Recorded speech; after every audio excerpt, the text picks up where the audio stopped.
할렐루야. 네, 금요기도에 오신 모든 분들을 예수님의 이름으로 환영하고 축복합니다. 오늘도 금요기도회가 계속 진행되어지고 있고 함께 은혜 속에 거하고 또 은혜의 말씀들로 더욱더 우리가 뜨겁게 기도하며 나아가는 귀한 이 시간이 되기를 예수 그리스도의 이름으로 축복드립니다. 오늘 말씀은 은혜 안에서 강해지라, 즉 복음을 위한 충성된 삶이라고 하는 제목으로 함께 금요기도의 시간들 가운데 기도하고 또 은혜를 누리기를 원합니다. 디모데후서 2장 1절에서 13절까지의 말씀을 우리가 읽었고 이 말씀을 볼 텐데, 우리가 지난 시간 1장의 말씀을 통하여서 우리가 보았던 것은 뭐냐면, 고난 가운데에서도 부끄러워하지 말고 충성을 다하라 라고 권면하고 있습니다. 그리고 오늘 본문에서는 그것에 더 나아가 그리스도의 은혜 안에서 강해지고 복음을 위하여 충성된 삶을 살아가야 할 것에 대한 말씀을 우리에게 전해주기도 합니다. 다시 한번 바울의 상황을 돌아보셨으면 좋겠습니다. 그는 로마 감옥에 갇혀 있었고 곧 순교하는 시간들이 다가오고 있었던 순간이었습니다. 그럼에도 불구하고 그의 마음의 관심은 자신의 이 어려운 처지, 죽음을 앞두고 있는 그런 자의 모습이 아니라 복음의 계승과 교회의 미래에 대한 걱정들로 그의 마음과 그의 삶은 가득 채워졌습니다. 특히 영적인 아들이었던 디모데에게 남기는 이 말씀은 마치 신앙의 유언과도 같은 말씀을 전해주고 있습니다. 오늘날 우리 또한 신앙으로 여러 어려움들과 도전 앞에, 고난 앞에 직면해 있습니다. 기독교의 가치관이 점점 배척되어지는 시대, 기독교의 가치관을 올바로 깨닫지 못하는 이들로 인하여서 그 교회가 점점 더 어려워지고 세상의 질타를 받고 있는 이 시대, 또 세속주의와 물질주의의 유혹에 강한 이 시대 속에서 오늘 사도 바울의 메시지는 오늘 우리에게 큰 울림을 주고 있는 말씀입니다. 오늘 말씀의 시작은 이러합니다. 은혜 안에서 강해져야 된다라고 하는 권면을 통하여서 우리의 신앙을 다시 한번 점검하고 충성된 삶으로 다시 한번 결단하고 도전받고 그 자리에 서는 저와 여러분들이 되기를 예수 그리스도의 이름으로 축복드립니다. 오늘 말씀의 시작은 1절과 2절 말씀은 이러합니다. 내 아들아, 그러므로 너는 그리스도 예수 안에 있는 은혜 가운데에서 강해야 된다라고 말씀하면서 또 내가 많은 증인 앞에서 내가 들은 바를 충성된 사람들에게 부탁하라. 그들이 또 다른 사람들을 가르칠 수 있느니라 라고 말씀합니다. 바울은 오늘 2장의 시작 바로 전에 1장 15절에 뭐라고 이야기를 하냐면 모든 사람이 그를 버렸다라고 말씀을 하고 있습니다. 근데 2장에 들어서면서 어떻게 이야기하냐면 그러므로 라고 하는 말로 시작되어집니다.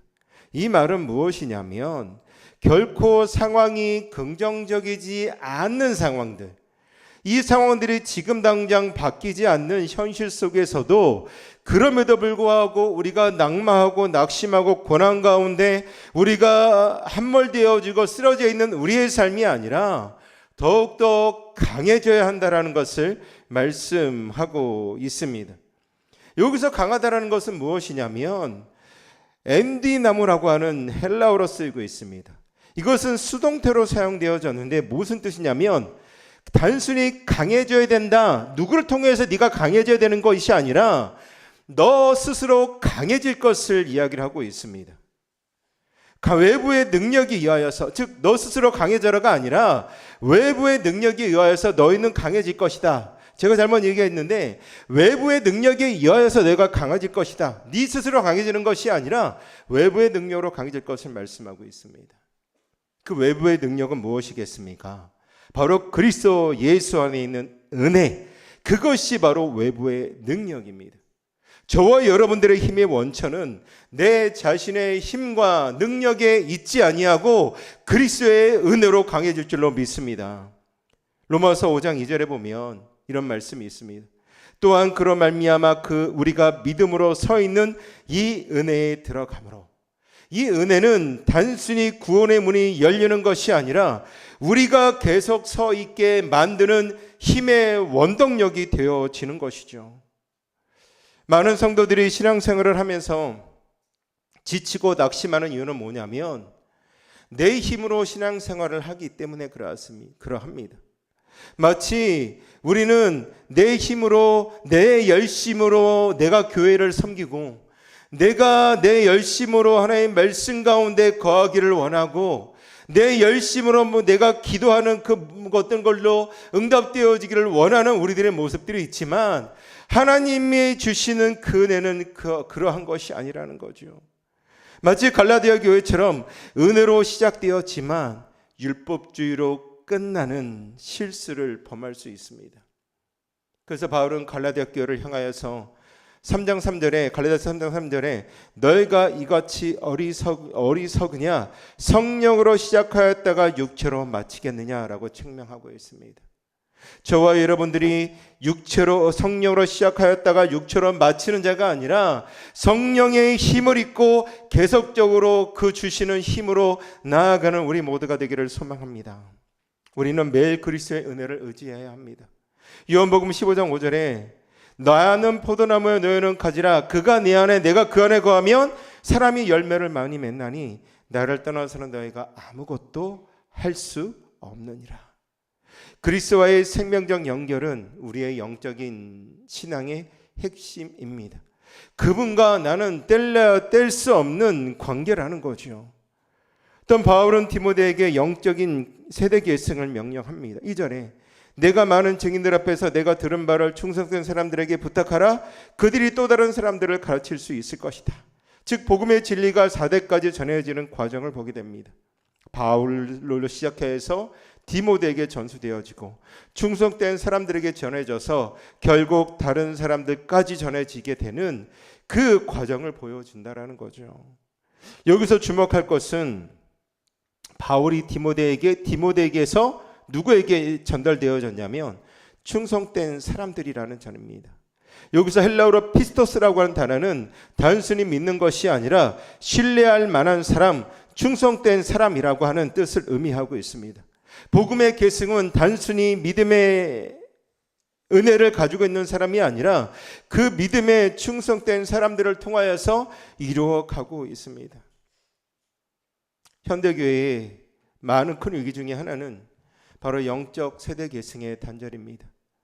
우리 교회도 많은 부분들이 부족하고 아직도 우리 아이들만 있는 그 주일학교의 모습들이지만 저의 실수가 뭐냐면 저의 연약함과 저의 아픔 때문에 이 주일학교 아이들에게 복음을 전하는 일을 잠시 멈췄다라고 하는 오류를 범하게 되었습니다.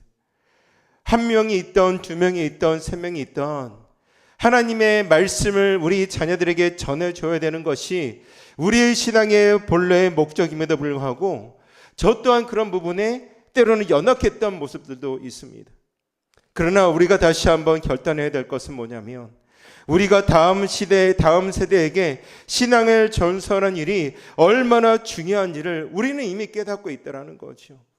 우리는 이미 다음 세대를 키워야 되는 우리 이 시대 속에서 다른 세대를 키워나가고자 애쓰고 있고 하나님의 말씀보다 세상의 지혜와 능력을 구하도록 우리 자녀들에게 만들어 나아가고 있습니다.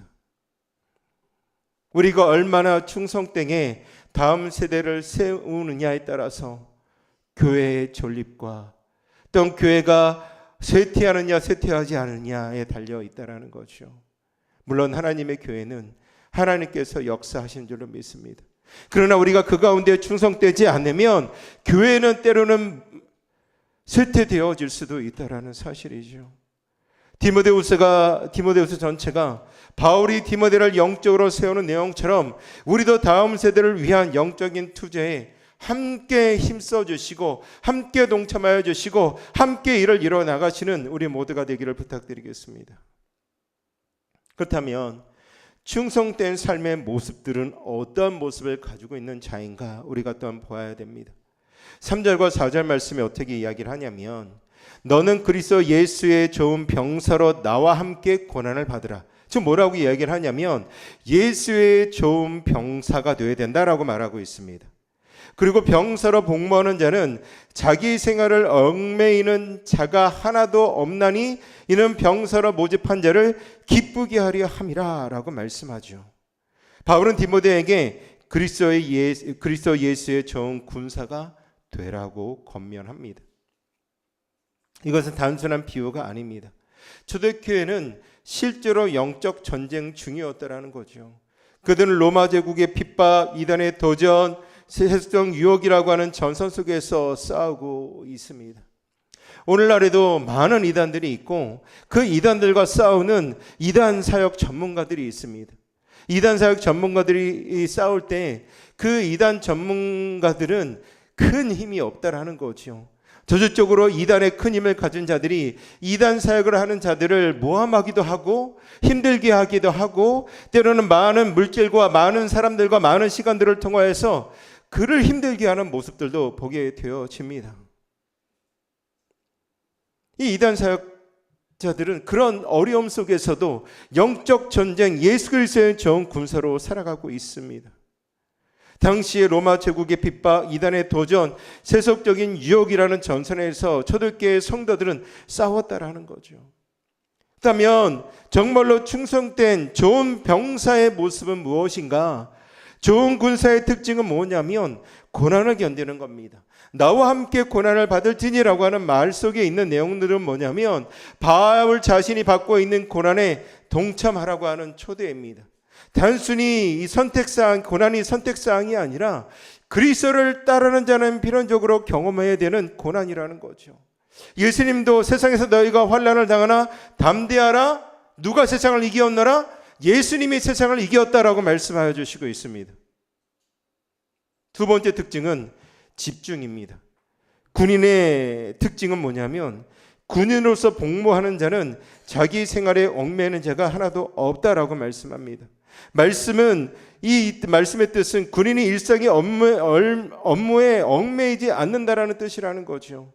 군인은 전쟁 중에 농사나 장사에 신경 쓰지 않습니다. 그들은 온전한 초점은 전투와 승리에 있다라는 거죠. 여러분들, 우리가 영적 전쟁 중에 있으면서도 얼마나 많은 세상 가운데 머물고 있으십니까? 때로는 세상 사람들이 이 단어에 때로는 오해할 때가 있다는 거죠. 이 영적 전투와 전쟁의 승리의 모습 무엇인가? 나와 반대되는 사람들과 싸우는 것일까? 절대 그것이 아니라는 거죠. 우리는 세상 사람들과 싸우는 것이 아니라 영적인 존재들과 싸우는 것이고 그들을 조장하고 그들을 미혹하게 하는 이런 영적인 그들과 우리는 이 땅 가운데서 싸우고 있음을 우리는 기억해야 될 줄로 믿습니다.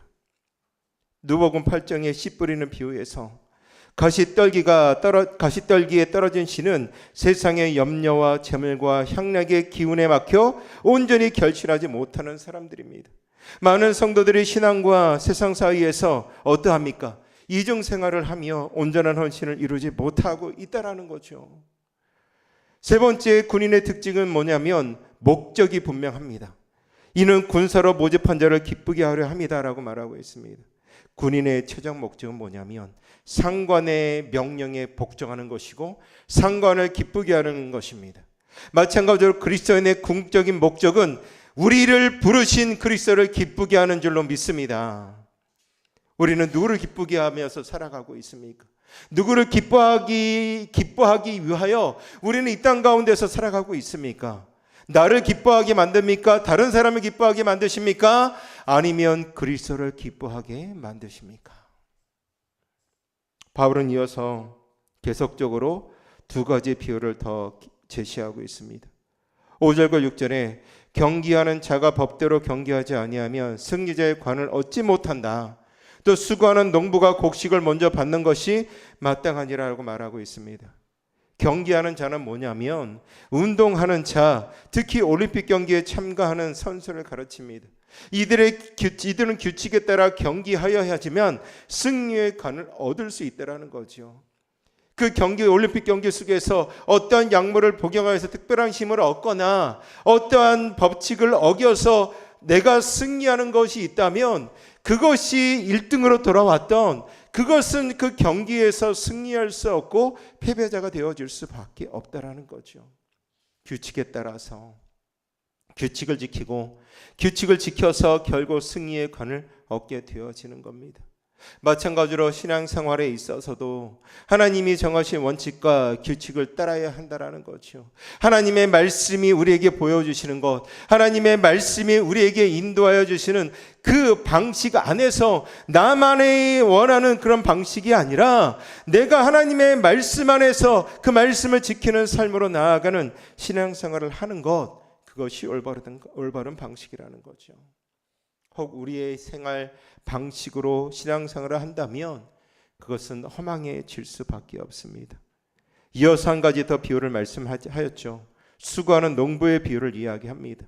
수고하는 농부의 비유에서는 인내와 기다림의 중요성을 강조하고 있습니다. 농부는 씨 뿌린 후 즉시 수확을 기대하지 않습니다. 당연하지 않습니까? 씨앗을 뿌리면 물을 줘야 되고 또한 햇빛을 받아야 되고 비를 받아야 되고 그 어느 정도의 기간이 지나야 그 열매와 곡식을 거둘 수 있다라는 것입니다. 즉 인내하지 않으면 결국 우리는 얻지 못한다라는 거죠. 신앙생활도 마찬가지입니다. 신앙의 열매도 시간과 인내가 필요합니다. 갈라디아서 6장 9절에 바울은 우리가 선을 행하되 낙심하지 말고 포기하지 아니하면 때가 이름에 거둘 것이다 라고 말씀합니다. 때가 이름에 거둘 것이다. 우리가 낙심하지 않고 포기하지 않고 나아가면, 믿음과 복음 안에서 우리가 나아가면, 우리가 더욱더 믿음 말씀으로 우리가 성장하기를 애써 노력하고 인내하면 결국 우리도 걷게 되어지는 것이죠. 오늘 이 세 가지 비유를 말씀드렸습니다. 군인과 운동선수와 농부, 각각 고난과 규칙과 인내라고 하는 신앙생활의 중요한 측면을 우리에게 말씀하여 주시고 있습니다. 바울은 내가 말하는 것을 생각해보라. 주께서 범사에 내게 총명을 주시리라. 즉 이 농부의 비유와 군인의 비유와 운동선수의 비유를 통하여서 너가 가져야 될 그 신앙이 무엇인지를 다시 한번 깊이 기억하고 나아가야 될 것을 우리에게 말씀하여 주시고 있습니다. 우리가 그렇다면 복음이라는 것이 무엇인지를 알아야지만 그것에 우리가 인내하고 충성되게 나아가지 않겠습니까? 8절과 9절 말씀에 내가 말한 것을 생각해보라. 지금까지 내가 말한 것을 생각해보라 라고 이야기를 하면서 주께서 범사에 내게 총명을 주시리라. 내가 전한 복음대로 다윗의 씨가 죽은 자 가운데서 다시 살아나신 그리스도를 기억하라. 충성된 삶을 살아가는 가운데 우리가 붙들어야 될 것은 뭐냐면 바로 복음입니다. 복음밖에 없다라는 거죠. 세상의 어떤 논리와 어떤 이념이 아니라 오직 복음밖에 없음을 기억하시기를 부탁드리겠습니다. 바울의 복음의 핵심은 이러합니다. 간결하게 나와져 있습니다. 바로 다윗의 씨로 죽은 자 가운데서 다시 살아나신 예수 그리스도를 이야기하고 있습니다. 이것은 두 가지 측면의 진리를 담고 있는데, 하나는 다윗의 씨라고 하는 표현인데 다윗의 인성과 메시아 되심을 강조하고 있습니다. 예수님은 다윗의 혈통을 통하여 오신 약속된 메시아입니다. 즉 이것은 구약에 예언된 성취를 말씀하고 있고, 죽은 자 가운데서 다시 살아나셨다라고 하는 것은 예수님의 부활과 신성을 말씀하고 있습니다. 로마서 1장 4절에 성결의 영으로는 죽은 자 가운데서 부활하여 능력으로 하나님의 아들로 인정되셨으니, 부활은 예수님이 단순한 인간이 아니라 하나님의 아들이심을 증명하고 있습니다. 이 복음을 바울이 전했다라는 거죠. 여기서 전했다라는 것은 캐리그마입니다. 이것은 선포라고 하는 뜻을 의미하고 있습니다. 복음은 개인적인 의견이나 철학이 아니라 객관적인 사실에 기초한 공적 선포라는 거죠. 바울은 이 복음 때문에 죄인처럼 매이는 데까지 고난을 받았다. 내가 고난을 받은 그 자리에 나아갈 수 있었던 것은 바로 이 복음 때문이었다라고 말하고 있습니다. 이어서 하나님의 말씀은 매이지 아니하니라. 얼마나 놀라운 역설입니까? 복음의 전달자는 사슬에 묶일 수 있으나 복음이 사슬에 묶여서 전해지지 못하는 것이 아니라 묶일 수 없다라는 것을 말씀하고 있습니다. 교회 역사를 보면 어떠합니까? 박해가 심해지면 심해질수록 복음은 더 강력하게 퍼져나갔습니다. 복음은 초대교회 성도들에게 이 로마는 너무나도 큰 박해를 하였지만 그들이 세계 열방으로 떠나가 그곳에 디아스포라 성도들로 세워져서 그곳에서 복음을 전하는 성도들로 세워졌고 그들이 전하는 복음을 통하여서 많은 이들이 이 기독교가 지금 이 시대까지 전해지게 되었다라는 거죠. 결국 로마 제국의 극심한 박해 속에서도 복음은 제국 전체, 아니 세계 열방으로 흘러가게 되었습니다. 복음의 능력이 어떤 인간의 능력이나 환경에 의존되어질까요? 절대 그러지 않습니다. 복음은 하나님의 역사요 하나님의 말씀입니다. 그 말씀 자체에 능력이 있다라는 거죠.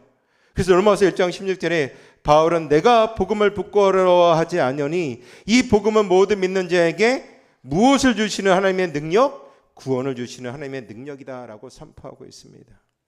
여러분, 어떠한 상황 가운데서 복음은 막힐 수 없습니다. 복음이 전해지지 않는 것은 우리가 전하지 않기 때문입니다. 개인적인 어려움, 사회적인 반대, 문화적 장벽, 그 어떤 것도 복음의 진행을 막을 수 없습니다. 우리가 사슬에 묶여 있다고 느낄 때에도 하나님의 말씀은 자유롭게 움직이고 살아 운동력 있는 하나님의 말씀임을 기억하시기를 부탁드리겠습니다. 10절에서 13절 말씀에 보게 되면 그러므로 내가 택함 받은 자들을 위하여 모든 것을 참음은 그들도 그리스도 예수 안에 있는 구원을 영원한 영광과 함께 받게 하려 함이다 라고 말씀합니다.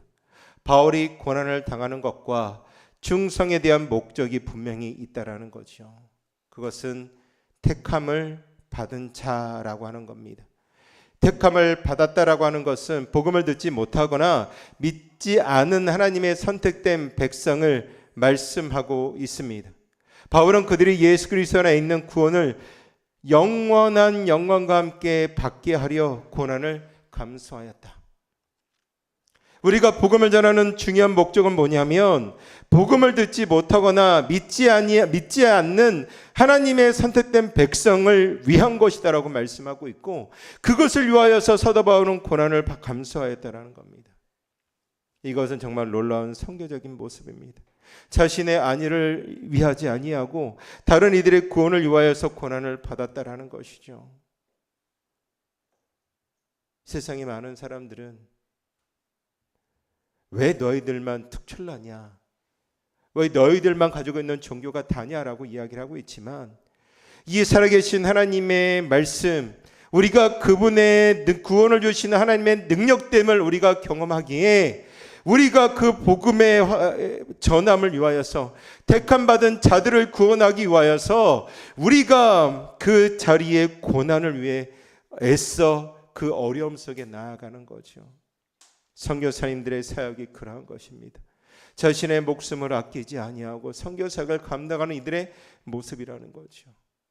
최근에 한 선교사님의 부부의 선교사님 가정에 대한 이야기를 들었습니다. 선교를 하는 오랫동안 선교를 하였지만 그곳에서 강도를 만나서 아버지 목사님과 아들 목사님이 그 가운데에서 칼에 찔려 죽게 되어지는 부분들이 있었습니다. 그런 위험한 상황들을 맞이한다 할지라도 그들은 자신의 그 삶의 전 생애를 복음을 위하여서 바쳤던 그들의 모습을 우리는 기억해야 됩니다. 선교사님들의 사명은 택함 받은 자들을 위함이었습니다. 복음을 듣지 못하거나 믿지 아니하는 하나님의 백성을 그리스도 예수 안에 있는 구원을 영원한 영광과 함께 받게 하기 위하여서 그 자리에서 고난을 받는 것이죠. 바울은 골로새서 1장 24절에 내가 이제 너를 위하여 받은 괴로움을 기뻐하고 그리스도의 남은 고난을 그의 몸된 교회를 위하여 내 육체에 채워놓으라 라고 말씀하고 있습니다. 우리의 충성과 우리의 희생이 다른 이들의 구원으로 이어질 수 있다는 것이 정말로 놀라운 역사입니다. 아프리카의 리빙스턴, 인도의 윌리엄 캐리, 한국의 언더우드와 아펜젤로, 여전히 수많은 무명의 선교사들을 통하여서 그들의 희생이 복음의 씨앗을 뿌렸고 그 씨앗이 자라나서 결국 복음의 확산이 복음이 들어오지 못했던 이 땅과 아프리카와 인도와 세계 열방 가운데 전해지게 되었던 겁니다. 이어서 바울은 초대교회에서 널리 알려진 것으로 보이는 신앙의 성과를 이야기합니다. 11절에서 13절입니다. 미쁘다 이 말이여 우리가 주와 함께 죽었으면 또한 함께 살 것이요 참으면 또한 함께 왕노로 살 것이요 우리가 주를 부인하면 주도 우리를 부인할 것이라. 우리는 미쁨이 없을지라도 주는 항상 미쁘시니 자기를 부인할 수 없느니라. 이 11절에서 23절까지의 말씀에 이 성가는 그리스도와의 연합에 관한 네 가지의 진리를 제시하고 있습니다. 첫 번째로 우리가 주와 함께 죽었으면 또한 함께 살 것이요. 이 말은 우리가 세례를 통하여서 그리스도와 함께 죽었고 부활한다고 하는 진리가 담겨져 있습니다. 즉 우리는 그의 죽음과 부활에 연합되어져 있다는 것이죠. 이어서 참으면 또한 함께 왕노릇할 것이다. 그리스도를 위한 고난을 견디는 자들은 어떻게 되어지냐면 그와 함께 영광을 누릴 것이다. 현재 고난은 장차올 영광과 비교할 수 없다라고 우리는 알고 있습니다. 이어서 우리가 주를 부인하면 주도 우리를 부인할 것이다. 이것은 경고입니다. 우리가 끝까지 그리스도를 부인한다면 그도 우리를 부인할 것이다라는 거죠. 구원은 인내입니다. 인내를 요구하고 있음을 기억하셨으면 좋겠습니다. 마지막으로 우리는 미쁨이 없을지라도 주는 항상 미쁘시니 자기를 부인하실 수 없으시라. 위로입니다. 우리의 신실함이 부족할지라도 우리의 연약함과 우리의 부족함과 때로는 넘어짐과 그 제됨이 우리 가운데 있다 할지라도 하나님은 항상 신실하다. 그분의 성품은 변하지 않으신다라는 말씀을 하여 주시고 있습니다. 이 네 가지의 진리는 균형 잡힌 신앙의 관점을 제공하고 있습니다.